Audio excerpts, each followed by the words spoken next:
Bien, para no atrasarnos más, vamos a presentar al señor Esteban Mercatante, ¿sí? Economista, miembro del staff de Días de la Izquierda Diario y del Partido de los Trabajadores Socialistas, que nos va a hablar del lugar de China en el desorden mundial. Esteban, bienvenido. Te dejo con... Hola Belén, muchas gracias.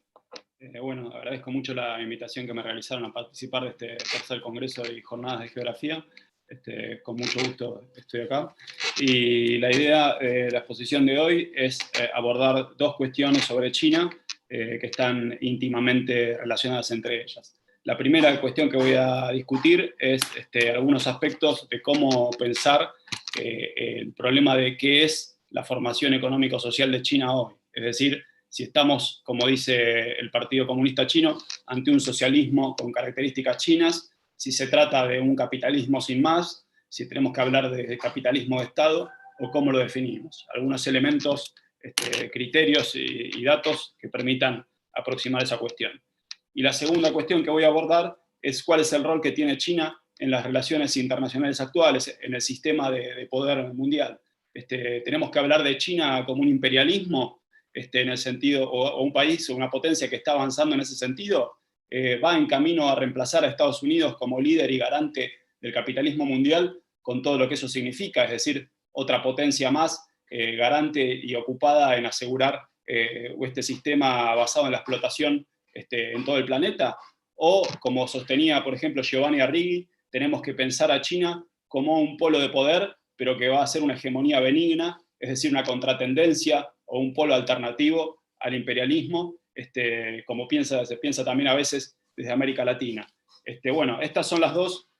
cuestiones que van a ordenar mi exposición. Yo me voy a centrar, obviamente, para discutir estas cuestiones, en lo que ha sido el desarrollo de China en los últimos 40 años y en la foto actual, pero como punto de partida, como método, quería empezar señalando que algo que puede ser obvio, digamos, pero que lo tenemos que tener como punto de partida para abordar la complejidad de China, que es que esta no podría explicarse sin la revolución de 1949, es decir, una revolución donde el partido dirigido por Mao, con una base mayormente campesina,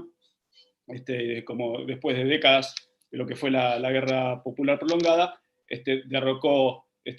al imperialismo, las potencias extranjeras que se dividían en buena parte del país se retiraron derrotadas, el partido nacionalista chino, el Kuomintang, quedó recluido a lo que es Taiwán, se unificó el país, se liquidó el poder de la gran propiedad terrateniente y también a la burguesía, y se inició una transición bastante trunca, podríamos decir desde el principio, pero transición al fin, hacia una sociedad ya no capitalista. Y sobre la base de la reforma agraria que se va a completar en los años siguientes, un intento de desarrollo sobre bases no capitalistas, que es lo que va a caracterizar las siguientes décadas, digamos. Décadas que van a estar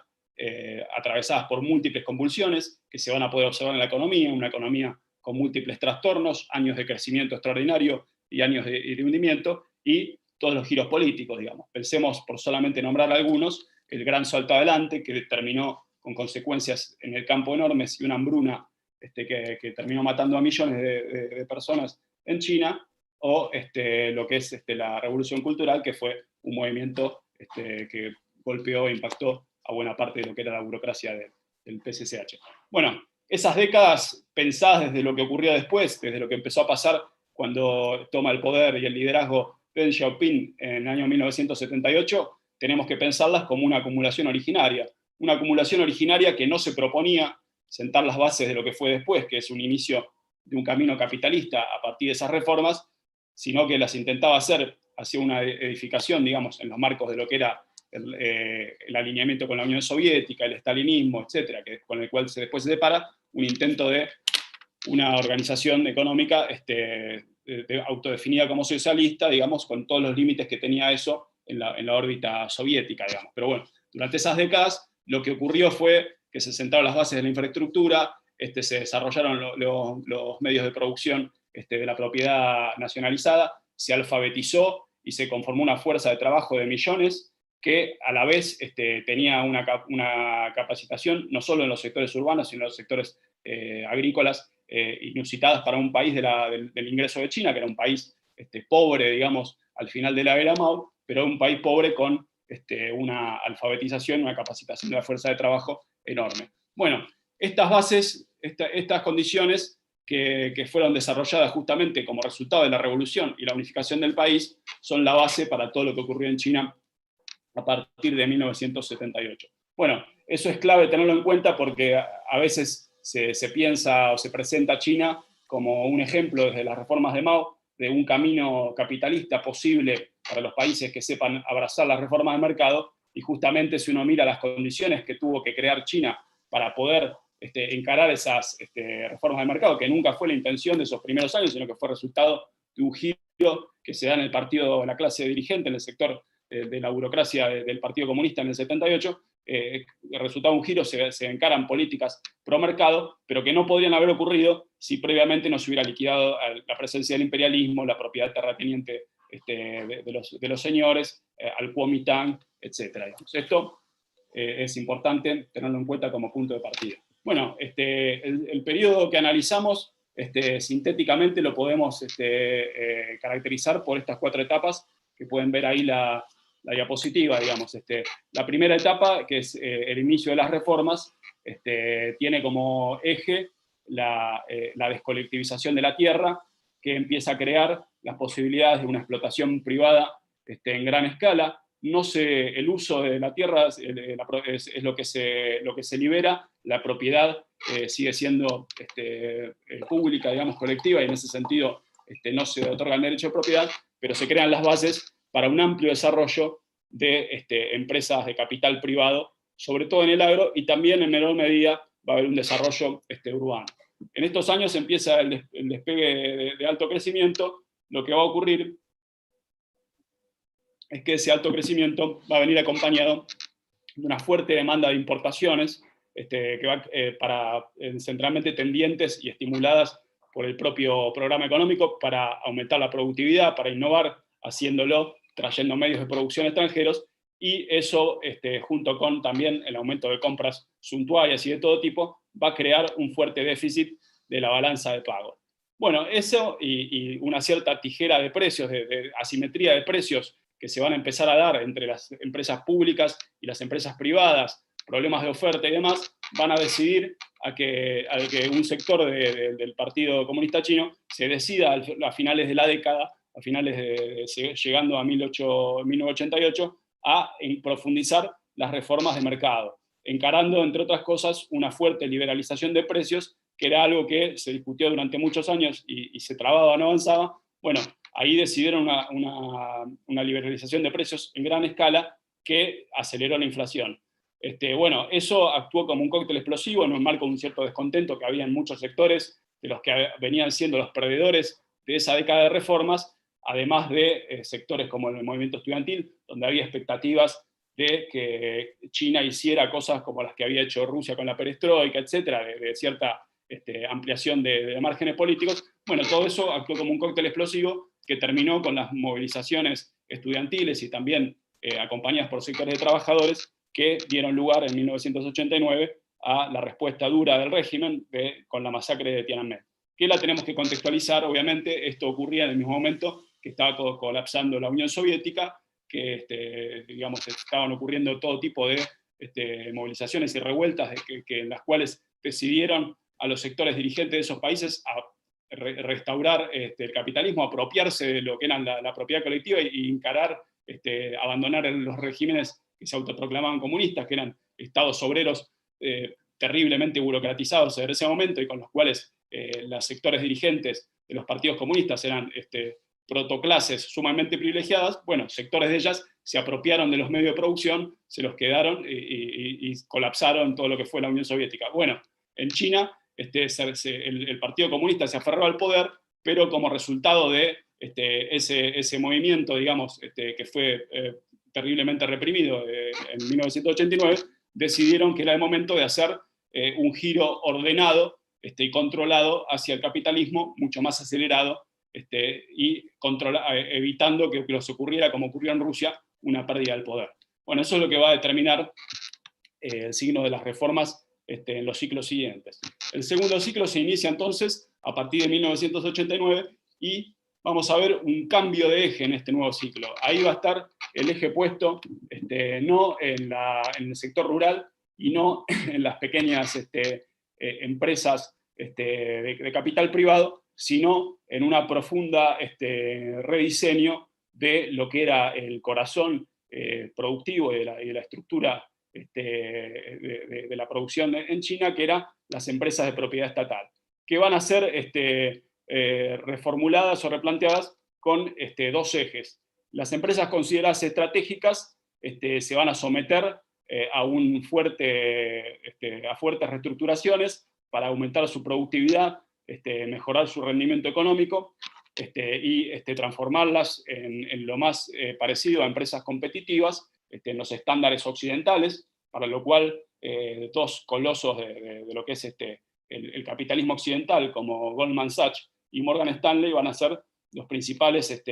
asesores y consultores de todo ese proceso, van a dirigir durante buena parte de la década de 1990 y comienzos de la siguiente el rediseño de todas esas empresas,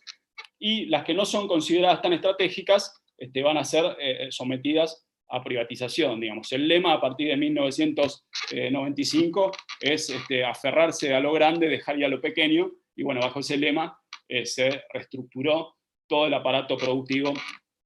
de las empresas de propiedad estatal, que en gran medida, las que eran importantes, mantuvieron la propiedad estatal, pero ya no son lo que era una empresa nacionalizada de un país que se decía comunista, aunque mantuvieron el discurso de un socialismo con características chinas, que sigue siendo hasta hoy, pero eran empresas accionarias, la mayoría de ellas eran empresas accionarias que cotizaban en bolsa con mayoría de propiedad estatal,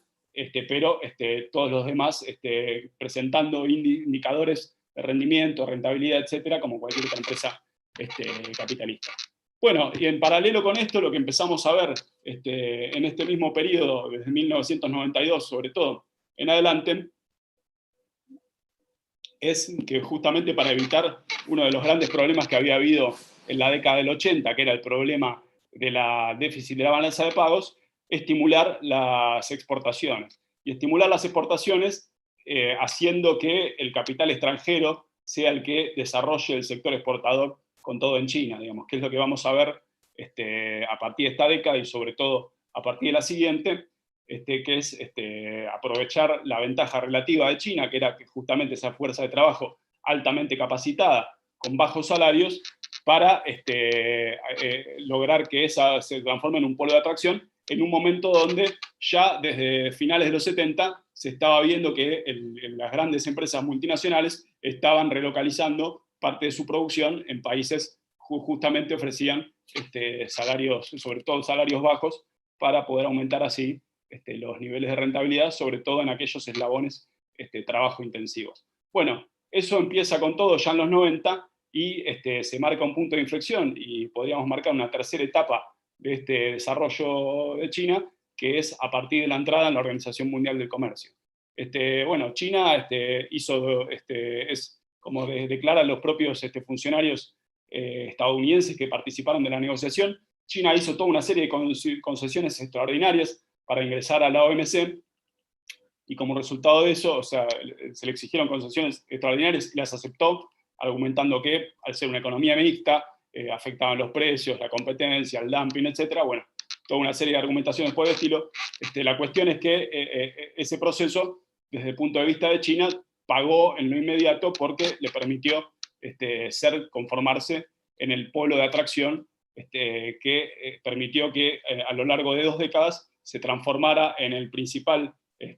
país de producción industrial y el principal país exportador. Hay una diapositiva un poco más adelante que muestra, digamos, que unas más. Después la vemos, no importa. Pero que va a mostrar que China pasó del 1% de las exportaciones industriales a tener hoy el 14%, es decir, es el líder, el principal país exportador. Estados Unidos es el tercero, Alemania el segundo, es decir, un centro económico apabullante, y el principal polo de atracción de inversiones en los países emergentes, digamos, aunque no es una categoría que se puede aplicar fácilmente a China, digamos, pero después de Estados Unidos y los propios países imperialistas, uno de los principales países que atrae inversiones y el principal país que atrae inversiones dirigidas a hacer plataformas exportadoras es indiscutiblemente China. Bueno, a partir de 2008 tenemos que marcar una tercera etapa, digamos. Obviamente el punto de quiebre está en la crisis, la gran recesión, digamos, que se inicia con el desplome de la burbuja bursátil en Estados Unidos, que va a marcar tanto en Estados Unidos como en Europa una recesión de algo más de un año, y después de eso una recuperación bastante lenta, tanto en Europa como en Estados Unidos, y a diferencia de eso, China va a tener un impacto de unos trimestres y después volver a tasas de crecimiento altísimas, digamos, como las que mostró durante todo el periodo. Y se va a transformar en una locomotora de la recuperación de buena parte de los países exportadores de commodities, como América del Sur y demás, que en ese momento, como recordarán, se habló de un desacople de los países emergentes respecto a la crisis que estaban los países ricos, justamente como resultado de este rol que estaba jugando China. Bueno, después de eso tuvimos otra serie de procesos, digamos, porque China, hacer esto y transformarse en ese rol significó que lo que había sido la locomotora exportadora perdió dinamismo porque los países, los grandes compradores, sobre todo Estados Unidos, ya no podían seguir aumentando sus compras al mismo ritmo, y el centro de gravedad o el centro de concentración desde el cual apostaba China para seguir siendo una locomotora económica, pasó a estar en la actividad interna. Ahora esto, muchas veces se habló de rebalanceo, de que los trabajadores y otros sectores sociales de China aumenten su consumo. Bueno, esto nunca terminó de ocurrir, digamos, porque justamente, aunque los salarios chinos fueran aumentando, siempre se mantuvieron por detrás de lo que habría requerido que sea esta locomotora de consumo y de demanda. Por lo tanto, lo que ocurrió fue que las tasas de inversión llegaron hasta niveles estrambóticos, del 50% del PBI concentrado en inversión en medios de producción, en infraestructuras, en urbanización en gran escala, bueno, a niveles donde se crearon todo tipo de obras que no tienen demanda, digamos, bueno. Entonces, todo eso fue llevando a otro tipo de intentos para digamos, poder sostener ese crecimiento y ese ritmo de acumulación, como la mayor exportación de capitales, la mayor pelea por mercados en el exterior, que tienen como expresiones, entre otras, la nueva ruta de la seda, y toda otra serie de iniciativas. Bueno, esos son, y bueno, en último tiempo, ahora después del COVID, empezó la discusión de una tónica similar, que es el último planteo que se está haciendo, que es el de la doble circulación, que de vuelta vuelve a hablar de esta doble circulación, de poner un énfasis en China, y retomando los planes de China 2025, con mucho hincapié en la tecnología, etcétera, pero volviendo a hacer hincapié en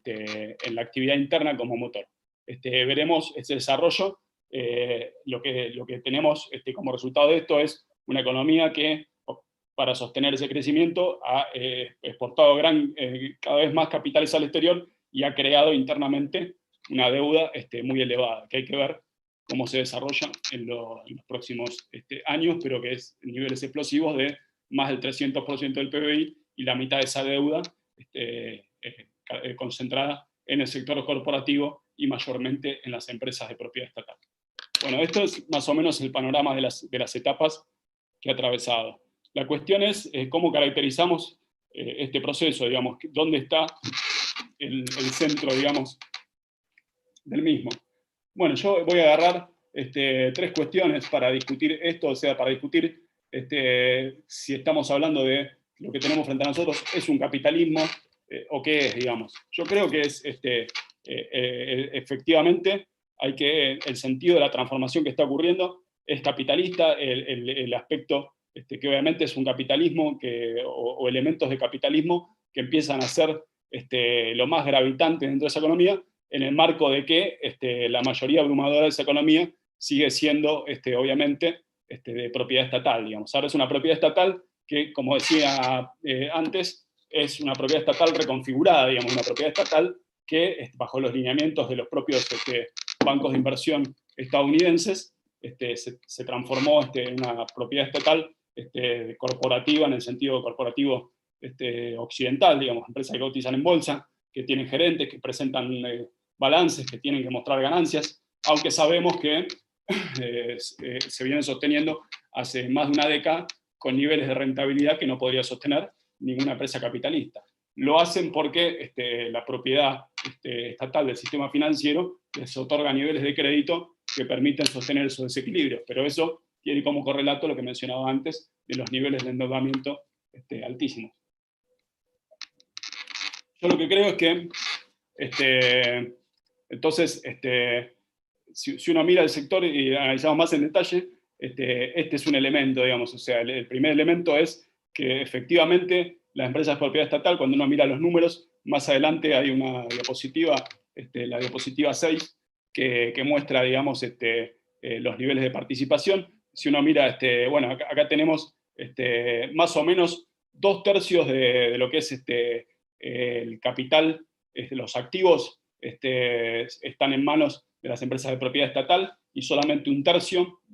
considerando la economía agregada de conjunto, según los últimos datos,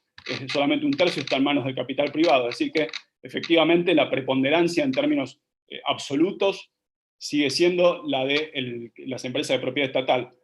Ahora, si uno dirige su mirada a otros indicadores, como por ejemplo el comercio exterior, que se volvió estratégico desde los años 90 para proveer divisas, bueno, ahí la cuestión cambia. Desde las últimas 2 décadas, el 90% del comercio exterior lo realizan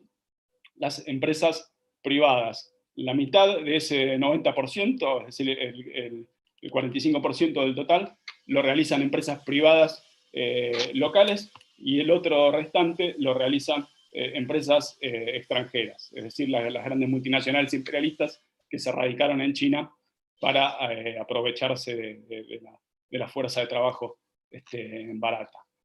Ahora, si uno mira los sectores estratégicos tecnológicamente, que tienen que ver con una de las grandes apuestas de China de modernizarse, bueno, los sectores de electrónica, de alta tecnología y de mayor complejidad, ahí el 85% del comercio lo realizan empresas extranjeras, es decir, que la participación tanto de las empresas de participación de propiedad estatal como las empresas privadas de China son actores de segundo orden, digamos. Es decir, que el protagonismo del capital multinacional es ahí indiscutible. Entonces, yo creo que más allá de que si uno mira el número total, uno encuentra un dominio abrumador de las empresas de propiedad estatal, ese número no podemos mirarlo aisladamente de cuál es el rol que juegan, aunque sea minoritario, el capital privado en poner adelante toda la estructura. China no podría haber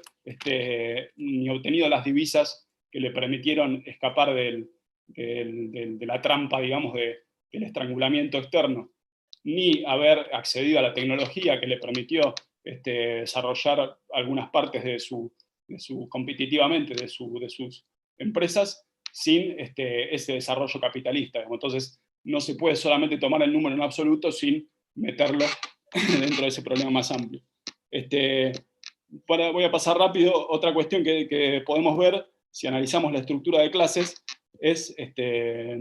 similar, digamos. Uno observa una estructura de clases donde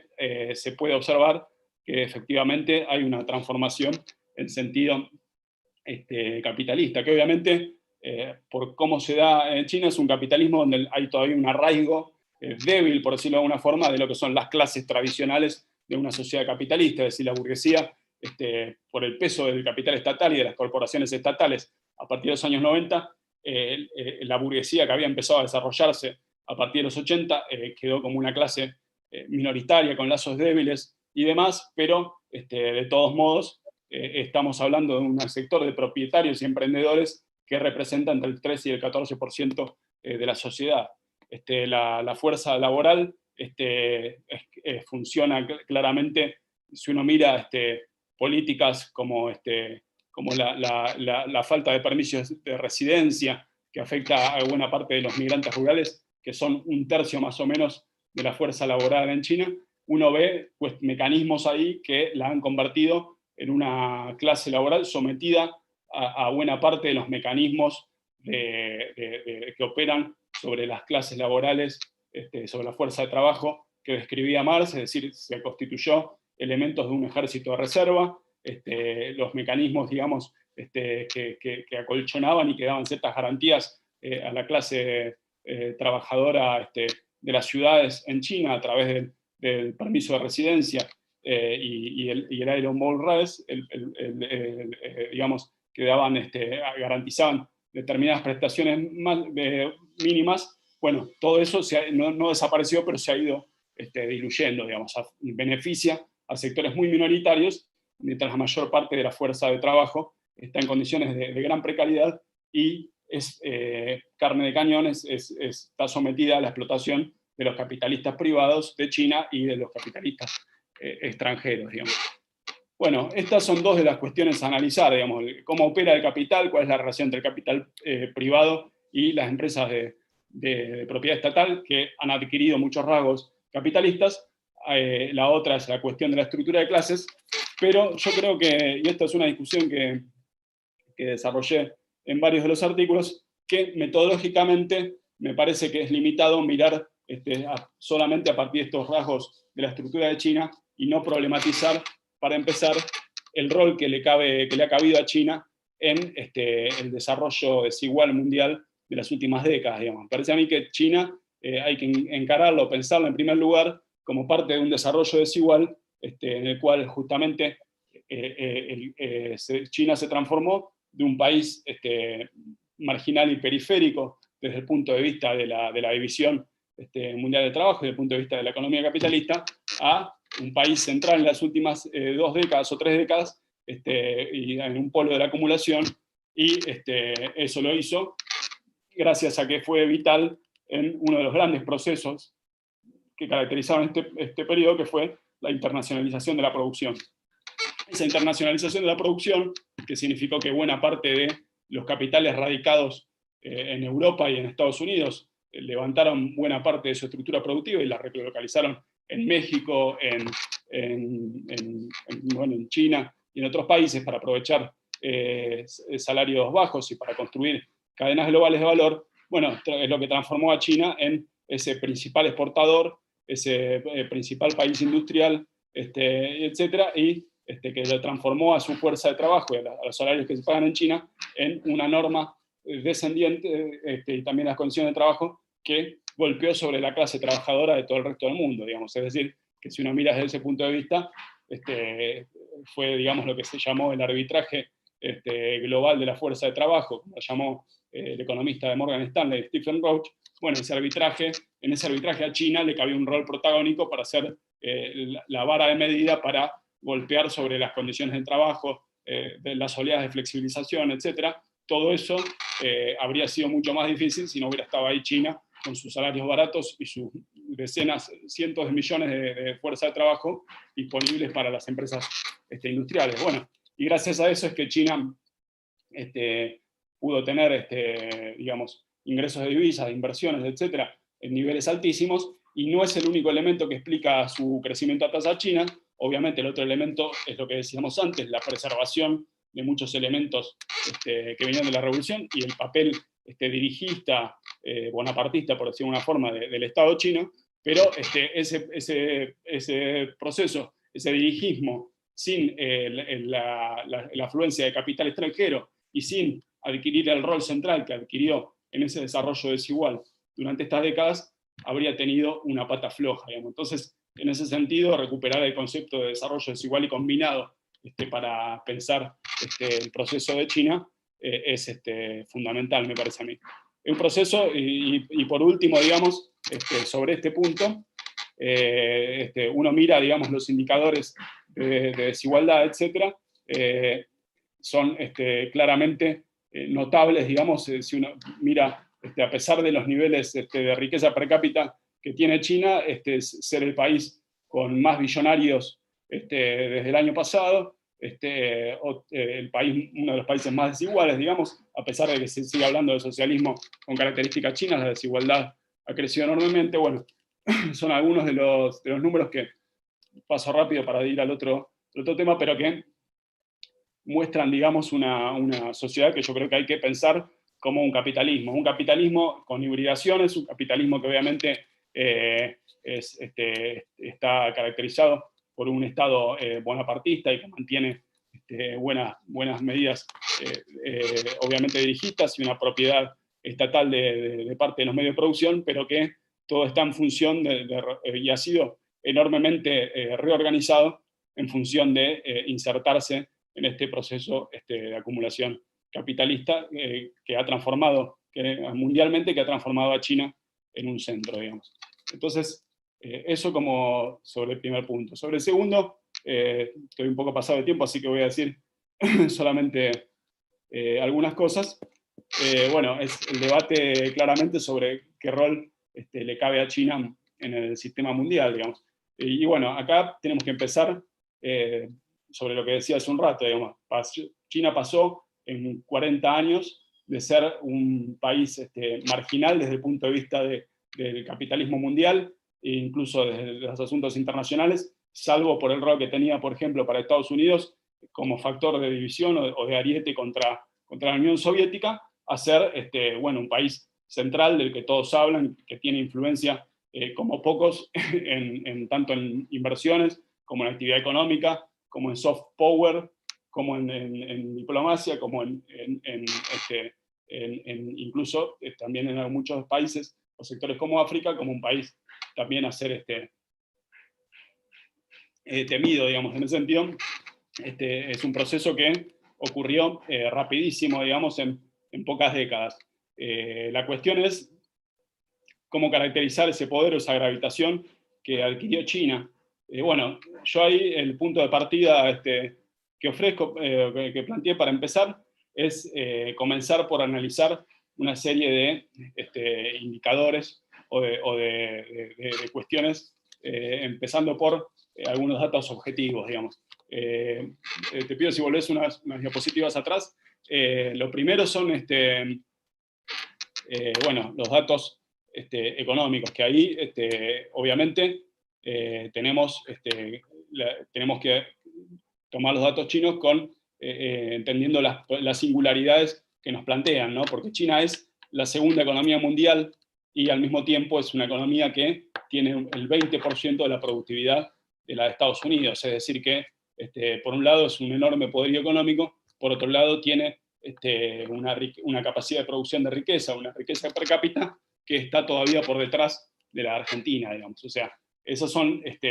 algunas de las desigualdades que nos muestran una China que en realidad son varias Chinas en una. Y que a la vez, al tratarse de un país de 1.400 millones de personas,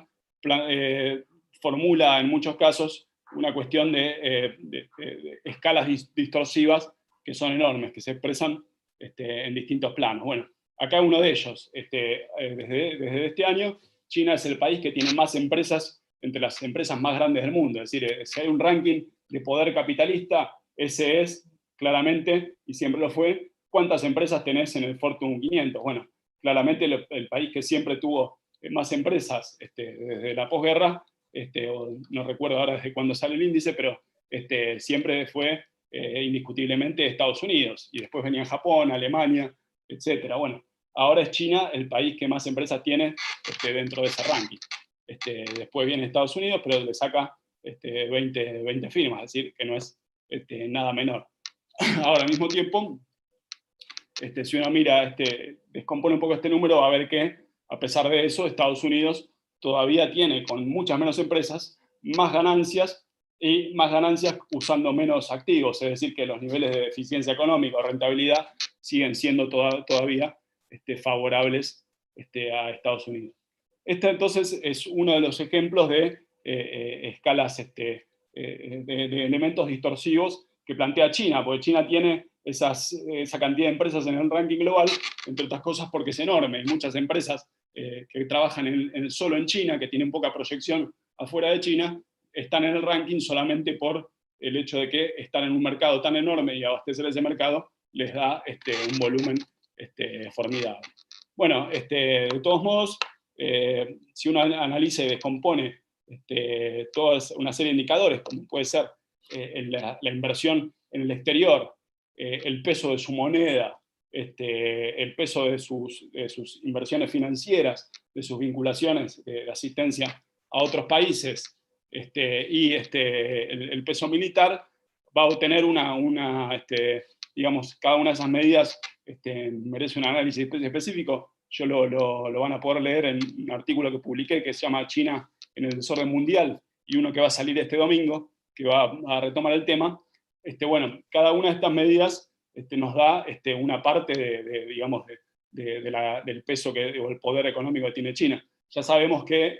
el stock de inversión extranjera directa es uno de los aspectos característicos de poder imperialista.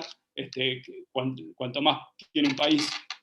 inversión en el extranjero y cuanto menos tiene en su país, significa que más se valoriza en otros espacios nacionales. Bueno, la mayor cantidad, casi todos los países imperialistas, excepto Estados Unidos, se caracterizan por tener un balance equilibrado entre lo que tienen invertido afuera y lo que reciben de inversiones,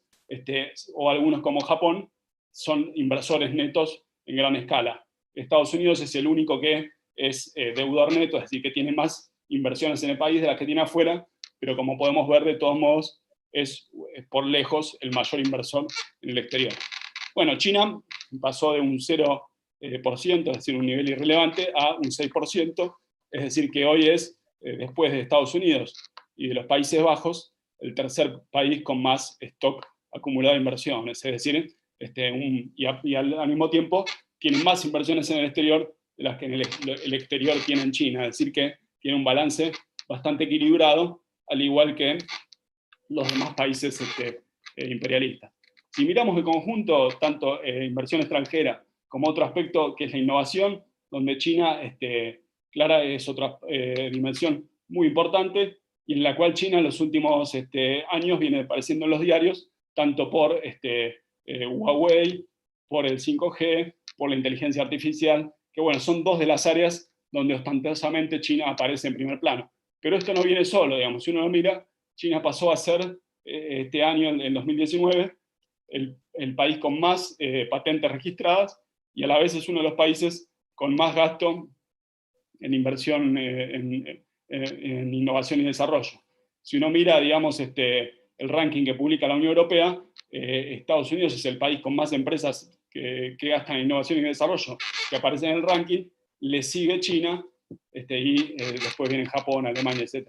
Cuando uno mira el volumen de gasto, eso cambia, pero hasta ahí nomás. Estados Unidos sigue siendo el primero, Japón supera a China, que pasa al tercer lugar, y después viene Alemania y demás. Es decir que claramente con contradicciones como el hecho de que la productividad está muy rezagada, todos los indicadores, o buena parte de los indicadores, nos muestran a una China que sigue estando lejísimos de Estados Unidos, y lo mismo lo vemos en el terreno militar, donde Estados Unidos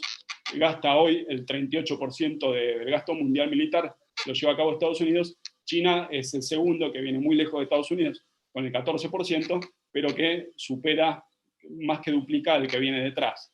que creo que el año pasado fue India. Bueno, en ese sentido, si miramos, hay un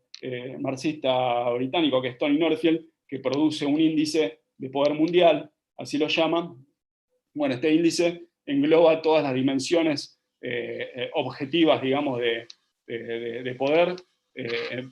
incluye el PBI, la inversión extranjera directa, la dimensión que tienen los bancos, el peso que tiene la moneda del país, que la de China tiene un peso muy bajo todavía. Pensemos que el 88% de las transacciones que se realizan al año incluyen al dólar, de un lado o el otro, y solo el 4% incluyen a la moneda de China, es decir que está lejísimos, digamos, no solo de Estados Unidos, sino también de Londres, de la Unión Europea, etcétera, digamos. Y el peso militar. Bueno, está bueno e interesante descomponer. Si uno mira en detalle, va a ver que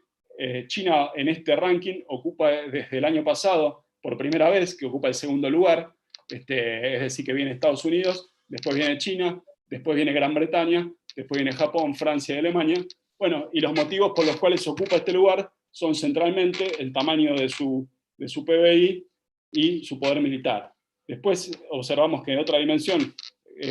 muy importante es la inversión extranjera directa, donde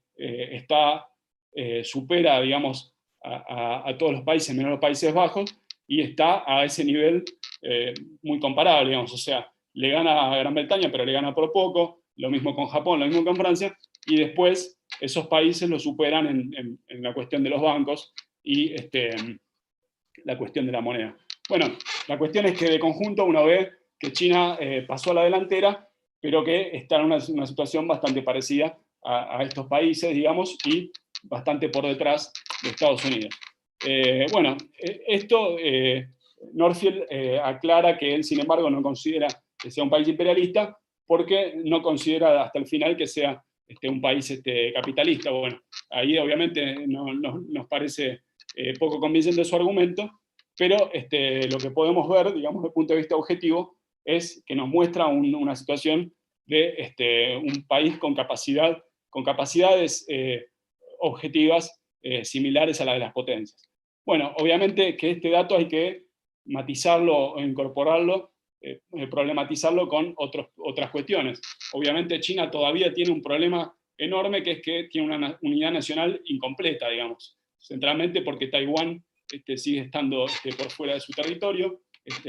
el régimen heredero del partido Kuomintang sigue gobernando y sigue teniendo planteos independentistas, apoyado por el imperialismo norteamericano, que aunque oficialmente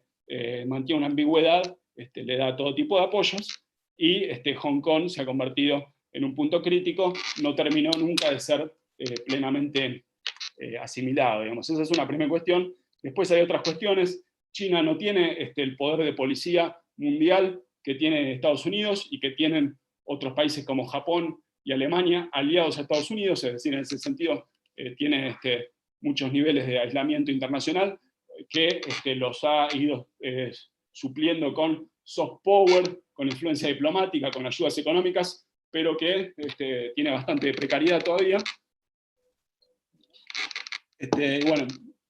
podríamos seguir analizando algunas dimensiones más, pero yo creo que la conclusión a la que se puede llegar cuando uno analiza de conjunto a China es que lo que tenemos es, para mí hay que formularlo como un imperialismo en construcción. ¿Y qué significa esto de imperialismo en construcción? Significa que ha desarrollado muchas dimensiones que le permiten proyectar un poder y una capacidad de intervención equivalente a la de otros países imperialistas, como sería el caso de Gran Bretaña, como sería el caso de Japón. En muchos de ellos lo supera, como es en el terreno militar, o en el terreno de influencia económica general vinculado a las inversiones, pero lo supera con debilidades que tienen que ver con su estructura productiva más desigual, donde por un lado tiene un Silicon Valley en Shenzhen, es decir, un terreno de alta productividad, y por otro lado tiene una economía agraria ultra atrasada. Bueno, esa existencia de muchas Chinas en China obviamente es un talón de Aquiles, pero yo creo que la fórmula de imperialismo en construcción, sin tomarla como un proceso que se va a ir consumando necesariamente, sino que está atravesado por toda serie de riesgos, que puede ser por las crisis internas, por el ataque del imperialismo, por toda una serie de factores que la pueden cortar el proceso, nos permite dar cuenta de la foto actual y también tener en cuenta que lo que está ocurriendo en China no tiene nada de revulsivo desde un punto de vista progresivo del orden internacional, sino que es un país que se está conformando y preparando para disputar su lugar y probablemente pelear por la primacía sin ningún tipo de afectar el statu quo, es decir, meterse y liderar un orden en el cual, si ganara China, estaríamos ante las mismas condiciones de explotación y de guerrerismo y demás. En ese sentido, la idea, digamos, que está en algunos sectores de que China puede ser una alternativa benigna al imperialismo, sería equivocada. Digamos, hay un enfrentamiento en curso en el cual, desde el punto de vista de los pueblos oprimidos del mundo, no hay nada que ganar en un bando y en otro, y para la clase trabajadora en China, el enemigo está en su propio país. Es decir, de este régimen del Partido Comunista, esperar una cierta reorientación o cualquier cosa que vaya alejándose de lo que viene haciendo, que es más capitalismo y más tendencia al imperialismo, no va a venir. Eso solamente lo puede dar la clase trabajadora derrotando a este régimen. Bueno, estas son algunas de las coordenadas para pensar este problema. Es un problema difícil, espero haber podido ser más o menos ordenado, sino, bueno, están los artículos en Ideas de Izquierda donde profundizo esta cuestión.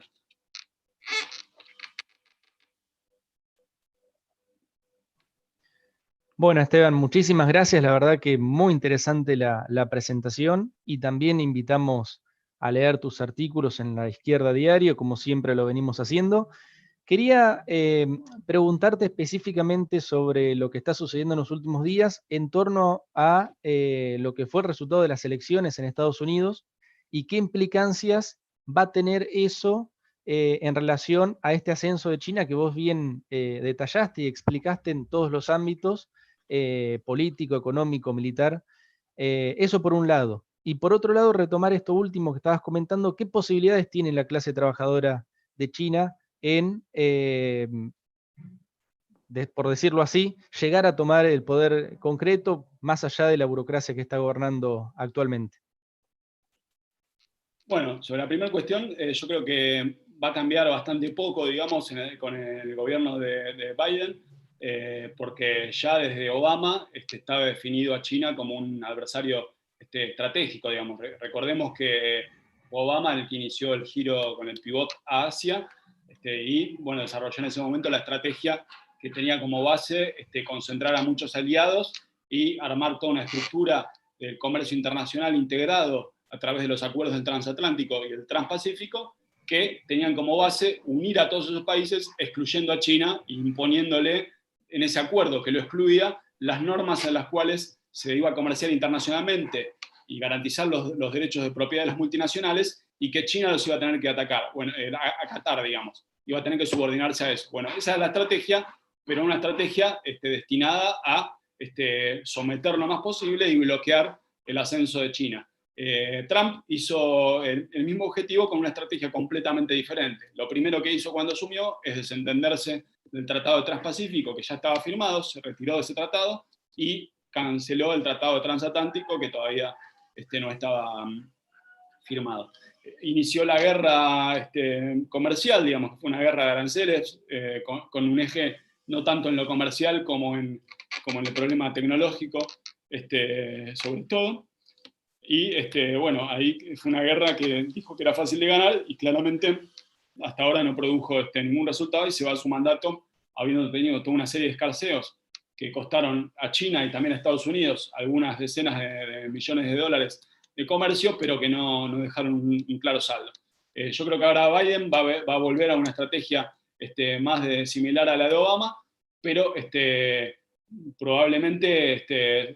digamos, la idea de disciplinar preventivamente a China o ponerla en caja ya ha quedado superada, digamos, por los hechos. China avanzó muchísimo y las hipótesis que venía viendo de que puede haber un conflicto militar localizado en el Pacífico u otros escenarios, o sea, ya no solo de escarceos comerciales, de guerras comerciales que no terminan de ser tales porque no se va a mayores, sino momentos militares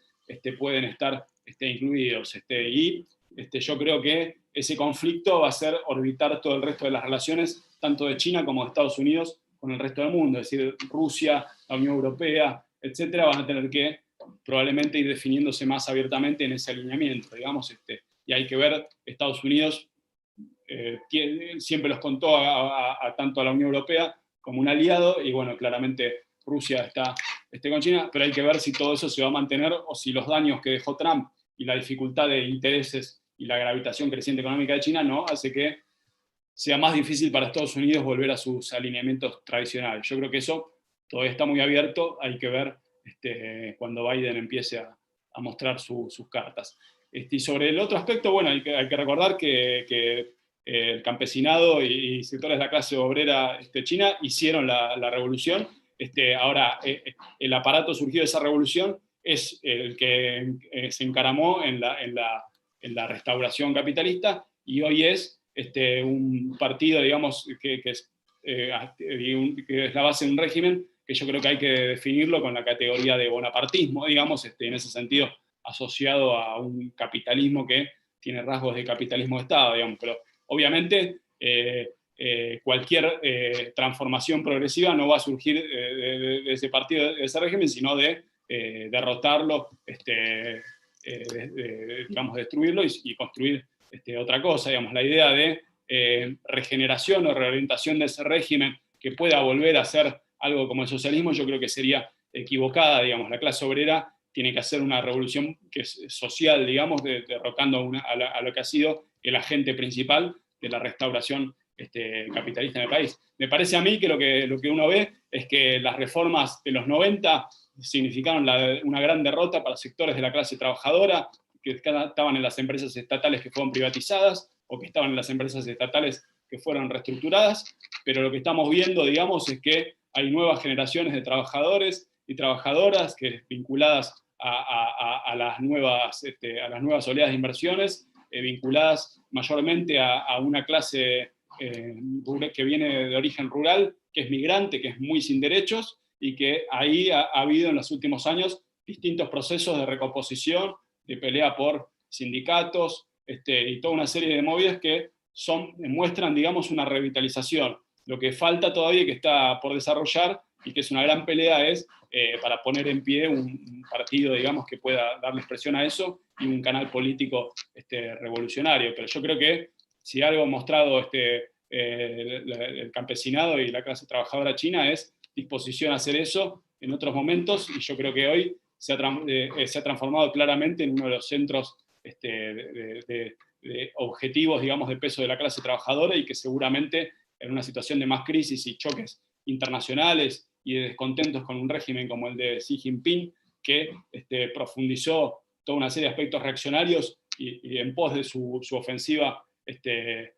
por el poder y para concentrar el lugar de China en el mundo, todo eso va a dar lugar a que esos descontentos se transformen en expresiones políticas a izquierda, y para eso tenemos que batallar. Bien, y en cuanto, que vos lo mencionaste, a la nueva ruta de la seda, ¿qué implicancias geopolíticas ves que va a tener, y que obviamente está teniendo en el presente, pero a futuro, y en cuanto a la rivalidad directa o indirecta con Estados Unidos? Bueno, la ruta de la seda evidentemente es una estrategia de gran escala, digamos, que ha mostrado la decisión de China de crear un espacio, lo más parecido a un espacio integrado que uno puede pensar en los marcos de la economía actual, digamos, donde los países conservan su soberanía, digamos, o sea, las reglas que impuso Estados Unidos para gobernar el imperialismo son las que un poco China, con la ruta de la seda, está tratando de aprovechar en su favor, estableciendo asociaciones con estados soberanos, pero que terminan sumamente integrados en un espacio económico dominado por China y cada vez más endeudados con China, imponiendo las normas productivas y comerciales chinas en distintas áreas. Bueno, es una política muy agresiva en el terreno económico que dibuja o esconde un poco su agresividad o su ambición geopolítica, digamos. Yo creo que todavía digamos, es un gran despliegue y ha comprometido a muchos países, ha tenido hasta ahora muchos resultados de avanzada, algunos traspiés, digamos, y ha terminado ahora muy cruzada por algo que no esperaban, que es la mayor agresividad de Trump, que le cambió un poco los ritmos, digamos. Me parece a mí que en ese sentido la idea de la ruta de la seda era un proyecto de ir desplegando y asentando una hegemonía durante varios lustros o hasta décadas. Ahora no son esos tiempos, el proyecto sigue avanzando y se va a seguir consolidando, pero cruzado por una rivalidad geopolítica más abierta que va a seguir dominando las relaciones con la principal potencia y que va a permear todo lo demás. Así que en ese marco, ¿qué desarrollo va a seguir teniendo? Creo que está abierto, digamos. Un proyecto muy ambicioso y si China sigue avanzando y consolidando posiciones, va a seguir fortaleciéndose. También va a requerirle a China desarrollar más los poderes de policía que hoy no tiene para asegurarse que esa influencia que va conquistando en otros países la pueda sostener en el tiempo. Una cosa es cuando venís con un proyecto y venís con algo de plata, otra cosa es cuando tienen que empezar a repagar, cuando el comercio con esos países no resulta tan ventajoso, etcétera, y todos se quieren sacar los pies del plato, digamos. Yo creo que China hasta ahora, cuando tuvo esos desafíos, no tuvo capacidad de enfrentarlos como un país imperialista, y se va a seguir poniendo a prueba eso. Y por último, Esteban, traer la discusión a nuestro país. ¿Qué rol va a ocupar o está ocupando Argentina dentro de esto que se denomina el ascenso chino? Bueno, hasta ahora, Argentina claramente tiene lo que muchas veces es una ventaja, que es estar suficientemente lejos de los terrenos de conflicto como para que le afecten demasiado, digamos. En ese sentido, creo que eso, más allá de que obviamente ha sido campo de contienda, lo va a seguir siendo, digamos, como cosas como la base neuquina y demás, no es un área caliente. Yo creo que hasta ahora, tanto América Latina de conjunto como Argentina han logrado surfear o incluso administrar con cierta ventaja lo que Toclatian tiende a calificar como una doble dependencia, que efectivamente es una doble dependencia en el sentido que viene China y reedita en muchos aspectos. Al cabo de 20 años podemos decir que reedita muchos aspectos de lo que era una relación como era con las metrópolis, con Inglaterra, etcétera, en el sentido de que se le vende commodities y se le termina comprando productos industriales, y el balance que empezó siendo bastante superavitario lo va haciendo cada vez menos, aunque todavía hay bastante saldo superavitario ahí a nivel agregado, no a nivel industrial, donde obviamente hay mucho déficit en muchos sectores. Y después, pero más allá del aspecto comercial, en una década, digamos, o 2 décadas más bien, donde la primera década de Estados Unidos, que lo considera América Latina su patio trasero, estuvo concentrada en Medio Oriente, y una segunda década donde estuvo marcada por la crisis de 2008 y sus secuelas, por lo menos hasta Trump, la relación fue bastante supo sacar algunos beneficios a la región, aprovechar los créditos que China estuvo muy dispuesta a dar para ganar ascendiente, etcétera. Ahora con Trump empezó un momento que seguramente va a seguir con Biden, donde se le empieza a exigir a los gobiernos de la región que tomen postura, digamos. Macri tuvo que hacer ese equilibrio, trató de evitar enfrentarse con China, pero claramente fue un gobierno de acercamiento a Estados Unidos y Donald Trump. Bolsonaro claramente lo mismo, digamos, tomó un partido mucho más abiertamente por Trump, sin dinamitar los puentes con China. Digamos, lo que se ve es que los países están constreñidos por la necesidad económica de tener una relación con China y la necesidad geopolítica de los gobiernos de la burguesía de la región de mantener el alineamiento con Washington, que caracteriza a la mayoría. Digamos. Incluso el gobierno de Alberto Fernández, que tiene más gesto de autonomía respecto de Estados Unidos, claramente maneja ese mismo equilibrio, digamos. Y incluso China misma considera que no es una región estratégica América Latina, y lo que se ve, por ejemplo, en cómo maneja el swap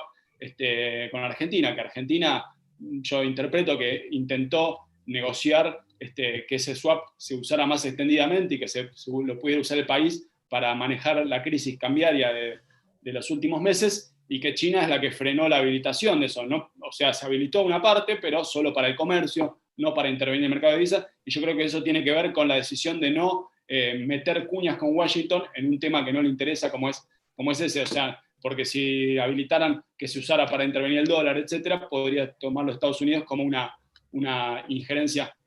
mayor. Digamos, en ese sentido me parece que es una zona que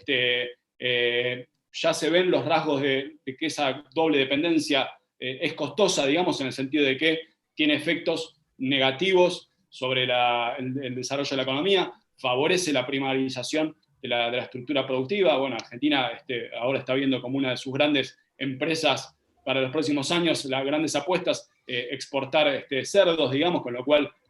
se profundiza la localización local de actividades que otros países no quieren hacer porque son contaminantes, dañinas, etcétera, y no dejan mucha en materia de desarrollo productivo. Pero por un lado se ve ese costo, pero hasta el momento, para las burguesías de la región que no tienen otro proyecto que perpetuar la dependencia, opinan que le pueden sacar el jugo a los dos lados por ahora. Yo creo que ese es el problema. Desde el punto de vista de las clases populares, evidentemente, es China, así como en África, en Argentina, también en América Latina en conjunto, en particular en Argentina, muestra que puede ser un socio para los proyectos burgueses dependientes, pero no para ningún proyecto que aspire a la emancipación y a romper las cadenas del imperialismo. Digamos. Para eso, China no es ningún socio, ningún aliado, ningún amigo, sino otro adversario más, aunque por ahora tenga una cara menos dura que la de Estados Unidos. Martín, ¿querías hacer una pregunta? Sí, primero, muy buena tu intervención, Esteban. Quería preguntarte dos cuestiones, a ver cómo las leías vos. Una es una especie de comparación entre la política más a largo plazo que plantea China con los proyectos a 2025 y aún más allá para llegar a 2050 y otros proyectos en relación a la inestabilidad, la sensación de inestabilidad que mostró Estados Unidos, sobre todo en estos últimos 4 años,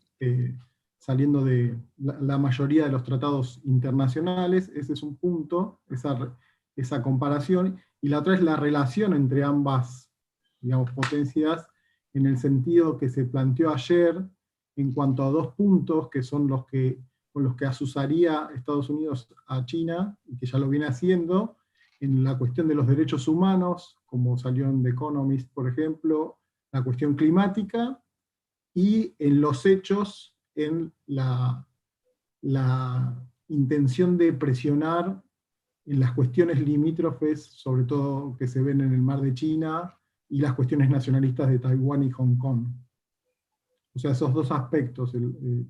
tanto esa comparación. Sí, sobre el primer aspecto, a mí me parece que en Estados Unidos hay una crisis muy profunda, digamos, que viene dividiendo hace 2 décadas a sectores de no la clase dominante en el sentido de la clase capitalista, que para mí está embarcada en los sectores más importantes, de mayor envergadura, está embarcada en el proyecto de la internacionalización productiva, de ganar económicamente con una reestructuración que en muchos casos es desfavorable a las capacidades productivas de Estados Unidos. En ese sentido hay una cierta disociación, pero estratégicamente los sectores que más se enriquecieron en los últimos 20 años en Estados Unidos están a muerte con el proyecto que lideró Estados Unidos desde los 80, aunque ese proyecto le cueste a Estados Unidos ventajas económicas. Ahora, en las élites políticas, y también eso refleja una división entre esa gran burguesía y sectores de burguesía más dependientes del mercado interno, pymes o medianas empresas, pero que medianas empresas en Estados Unidos son empresas muy, muy grandes de todos modos y de cierta relevancia. Bueno, está esa división que Trump la ganó, pero ya estaba desde antes, digamos, como por ejemplo qué hacer con Medio Oriente, qué hacer con las instituciones de Estados Unidos, con las cuales Trump fue un extremo, pero ya durante el gobierno de Bush había una cierta tendencia a desembarazarse del Consejo de Seguridad de la ONU, había una cierta idea de que instituciones como el FMI para Estados Unidos eran más un lastre que una ventaja, y toda esa tendencia unilateralista ya existía, digamos. Trump la extremó, pero creo que de fondo lo que expresa es un problema digamos, de que Estados Unidos observa que está en una situación en la cual sigue siendo la potencia indiscutida, pero no puede evitar a cada momento perder parte de ese poder. Y bueno, China es el otro, digamos, el reverso de eso, que observa que todavía no tiene suficiente poder, todavía tiene una serie de contradicciones enormes en su estructura económica, que necesitaría tiempo para trabajarlas, y que todo va hacia que pueda ser el líder o el principal espacio de articulación de la economía mundial, y que eso se pueda proyectar en liderazgo internacional, pero para eso necesitaría tiempo, digamos. En ese sentido me parece que las dos temporalidades, convulsiva y desordenada de Estados Unidos, y la relativamente paciente que se puede observar en China, tiene que ver con eso. De todos modos, yo creo que en China también hay mucha crisis, me parece, en muchos aspectos, en el sentido de que el proyecto de Xi Jinping desde 2013 desarrolló aspectos muy bonapartistas, volvió a muchos aspectos estatalistas que crean disconformidad en sectores más vinculados digamos, al capitalismo, digamos, en el sentido, restableció el poder de las empresas de participación estatal, y eso para muchos sectores fue un retroceso desde el punto de vista de la agenda de desarrollo capitalista, aunque uno puede mirar y yo creo que sigue siendo claramente el sendero capitalista, pero eso no evita que haya descontentos por ahí. También hay descontentos entre los sectores relegados de la propia burocracia, como Bo Xilai, que expresaba en ese momento lo que se calificó en 2013 como una especie de neomaoísmo en el sentido de retornar a proyectos más parecidos a lo que se intentó hacer en el año 89-92, en ese momento de impasse después de Tiananmen, o sea, una economía socialista de mercado, donde eso sea menos un relato y tenga más visos de verdad de lo que tiene hoy. Bueno, en ese sentido, esa idea de paciencia estratégica es parte de la ubicación de China, que tiene todo por ganar, pero también está detrás de eso, hay toda serie de tensiones que hay que identificarlas, hay que seguirlas más por ver qué pueden expresar y si pueden abrir crisis. Yo creo que en este año, por cómo empezó, en un momento el poderío de Xi Jinping se vio sumamente amenazado. Después, como a todo el mundo le fue peor con la crisis sanitaria y demás, al final son el país que muestra el camino a todo el resto, digamos. Pero ese tipo de cuestiones y los riesgos en los cuales yo creo que estaba realmente el poderío de Xi Jinping expresan un mar de fondo en el cual no todos los sectores, o más bien hay muchos sectores que están descontentos con el curso más bonapartista que viene haciendo, digamos. Eso sobre la primera pregunta. Sobre la segunda, yo creo que lo que vos describís me parece que va en línea con las hipótesis de cómo un gobierno demócrata puede volver a poner en juego las herramientas más clásicas, digamos, para enfrentar a China, distinto a lo que hizo Trump, digamos. Yo creo que todo eso lo van a usar. Lo que me parece es que son las herramientas que ya tienen y que hasta ahora no han logrado frenar a China. Me parece que el gran talón de Aquiles de China va a estar en las crisis internas que se están desarrollando, y si eso puede desarrollar un escenario, ese fantasma tan temido del cual quisieron conjurar desde Tiananmen, que es una crisis interna de envergadura que amenace el poder del Partido Comunista Chino internamente y que pueda tener hipotéticas resoluciones más hacia un régimen, digamos, tipo revoluciones naranja, por llamar de alguna forma, en el sentido de todo lo que impulsó Estados Unidos en la periferia, pero que tendría que tener como desarrollo no tanto lo que puede hacer el imperialismo desde afuera, sino el desarrollo de las crisis internas. Digamos. Me parece que ahí está el principal talón de Aquiles. No sé si te respondí del todo la segunda pregunta, digamos, pero yo lo veo por ahí, digamos, ¿no? Sí, no, estaba pensando mientras hablabas en la cuestión esta que nombraste varias veces, por último, Alan, si hay tiempo, del bonapartismo, porque vos también mencionaste en otro momento los 1.400 millones de habitantes, o sea que tenemos una población que cuadruplica la de Estados Unidos, y bueno, también me pareció muy interesante ese gráfico que mostraste del poder mundial y la potencialidad que hay en esa cantidad de población y en esa organización, porque también decís que el talón de Aquiles lo ves dentro de China, digamos. Sí, más que fuera, sí, más que el acoso imperial estadounidense en la zona de influencia china. Sí, eso claramente, eso existe y lo aprovechan, digamos, o sea, el conflicto con India, el conflicto mismo con Taiwán, donde la ayuda militar a Taiwán es permanente, el conflicto de Hong Kong, que se transformó en un dolor de cabeza en los últimos 2 años, todo eso existe. Ahora, todo eso adquiere poderío, entre otras cosas, lo de Hong Kong, porque China nunca pudo terminar de asimilar a Hong Kong. La política de un país, 2 sistemas, hasta ahora creó algo que es un entorno a lo cual le han logrado sacar ventajas económicas, financieras sobre todo, pero sigue siendo una cosa ajena políticamente, donde la pelea siempre es por preservar márgenes de autonomía, y cualquier avance del Partido Comunista Chino lo ven como una invasión de afuera, digamos. Todo eso son elementos que el imperialismo está actuando en todos, digo, y en ese sentido una gran dificultad que tiene China es conseguir aliados, digamos, en el resto de la región, donde más bien está con muchos enemigos, digamos. Ha logrado construir un acercamiento con Rusia, pero que siempre es muy precario. Han tenido numerosos enfrentamientos y muchas políticas de Rusia ponen nervioso a China, y muchas políticas de China ponen nervioso a Rusia, así que es una relación que por conveniencia, porque están enfrentados a Estados Unidos, y porque comparten algunos intereses en la región, pero con precariedades. Pero yo creo que todo eso hay que marcarlo en que el proceso de desarrollo desigual y combinado capitalista de China tuvo enormes impactos que, digamos, trastornos, y la insuficiencia de ese proceso es lo que algunos ven como una amenaza, como una disconformidad. Es decir, están los sectores que querrían volver atrás, están los sectores para los cuales este régimen híbrido es insuficiente, y todo eso combinado con la mayor agresividad de Estados Unidos, y con las políticas de guerra comercial, y con la dificultad de sostener las tasas de crecimiento que tienen que sostener para que no se les desequilibre todo, el problema de la deuda, todo eso de conjunto puede generar toda una serie de elementos de crisis. Obviamente que es un escenario en el cual hace 10 años o más se habla de la crisis china y las dificultades de manejarlo de la deuda, etcétera, y lo siguen manejando, digamos. O sea, no sabemos, hay que ver bien cuáles son los ritmos en los cuales estos múltiples talones de Aquiles internos e internacionales van a confluir, pero lo cierto es que ahí hay una olla a presión muy fuerte, por decirlo de alguna forma, digamos. En ese sentido, digamos,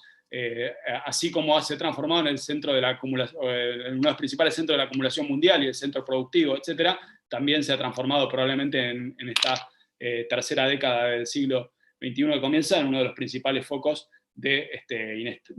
probables inestabilidades políticas y oportunidades desde el punto de vista de la clase trabajadora y de la pelea por la revolución en este siglo, digamos. Bueno, Esteban, la verdad que te agradecemos mucho que hayas participado en este congreso. Muy interesantes todas tus opiniones y tus puntos de vista, y realmente queremos que vuelvas a participar en los próximos eventos que estaremos organizando ya en el año que viene y que tienen que ver con estos debates que hoy se desarrollaron en tu exposición. Te agradecemos mucho haber participado y bueno, queremos contar